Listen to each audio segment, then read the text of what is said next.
my bathroom. Today I'm going to show you a tutorial on how I update my color. So you can see my roots are kind of grown out like this.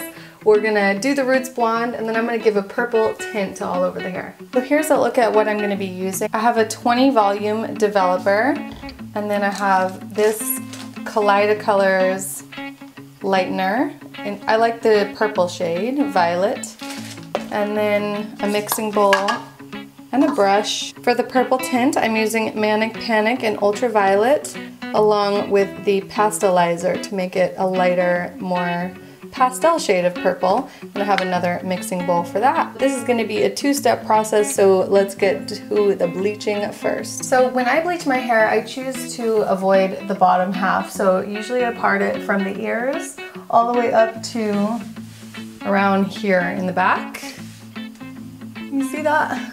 And then what I do is I just take it in very small sections. I usually just start from the middle, part it down the middle, and then I'll start from one side or the other, and I'll just take small, very thin sections, like about this big, and then I'll paint on both sides. So just down the roots this way, down the roots that way, and then I'll just keep going, you know, all the way down the head until the ear. And reaching the back is pretty difficult, but usually I'll use two mirrors, like one holding one in the front and using the bathroom mirror in the back, and then just do my best to get it back there.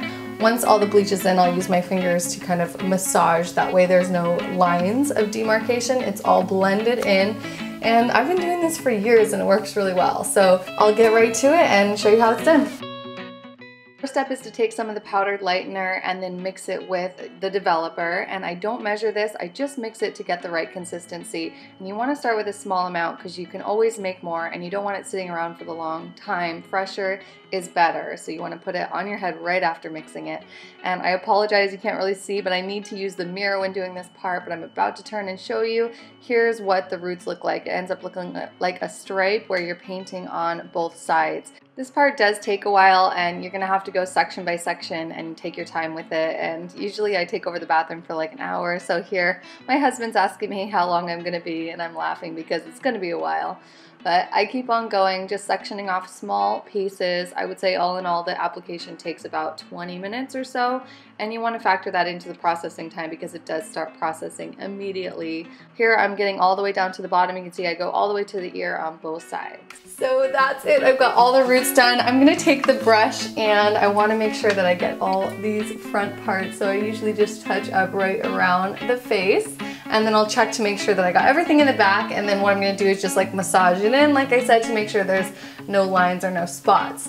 So this is going to process for, my hair is pretty fine and thin. It usually takes 10 to 15 minutes, but it could take up to 20. You just want to make sure you go far enough till it gets all the orangey yellow colors out and you're left with a beautiful bright blonde. Here's how I massage it in. I just use the tips of my fingers and kind of wiggle it in to the roots just to make sure that it's all blended really evenly. Make sure that any spots you may have missed with your brush actually get some bleach on it, and I just find that, you know, it helps to really wiggle it in and get it deep into the roots.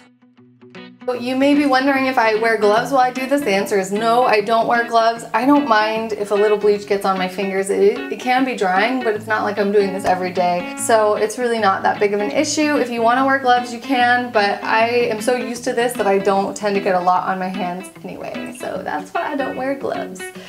It's been on about 5 minutes now. I'm gonna wait another 5 minutes before I scratch off a little bit of the bleach to see the color underneath. You really have to watch this. So I make sure that during this 10 to 15 minute period, I'm not like getting distracted doing something else, but really paying attention because you don't want to over bleach your hair. Otherwise you're gonna cause breakage and just get the color lighter than you want it to be. For me, I usually like sort of a golden blonde and not like a white platinum. So just a little history on how my hair came to be this blonde. It all started with highlights. So if you're looking at this video and you want to go all the way blonde from a dark color all over, this technique is not really going to work the same for you because this is only for root touch-up. And I recommend that you start with highlights and then you build those highlights up until you get to a solid blonde, and then you can start with the full root touch-up like this. If you don't have a solid blonde color, then definitely foiling is going to be a better technique for you. And sometimes I do that just to get me through, you know, root touch-ups. I'll just add a few foils. here and there, but for the most part I do this about every like 3 to 6 weeks, depending on, you know, if my roots are really bothering me or not. So I just wanted to let you know this is not a method for going full blonde. If you were to do it that way, you'd have to do the ends first and the roots last. But if you're already blonde and you just want to touch those roots, this is my go-to method. For today, I'm actually putting a lavender tint to show you guys. So I'm gonna skip the conditioner, I'll just shampoo it out, I'll come back, and then I'm gonna do the lavender tint, and that kind of acts as the conditioner.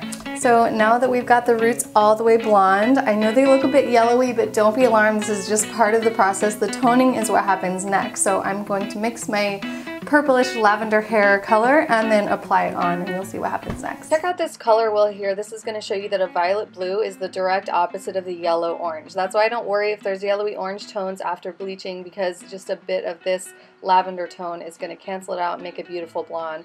So see, I just put the pastelizer and mix it with just like one big drop of the Manic Panic, and that's all you need. This dye is so concentrated that you don't want too much of it, otherwise you're going to turn out with a really, really purpley color, and all I want is just the lavenderish tint. So I really dilute it here, and if you don't have that pastelizer, because I know it can be hard to find, just use a regular white conditioner. This works as well too.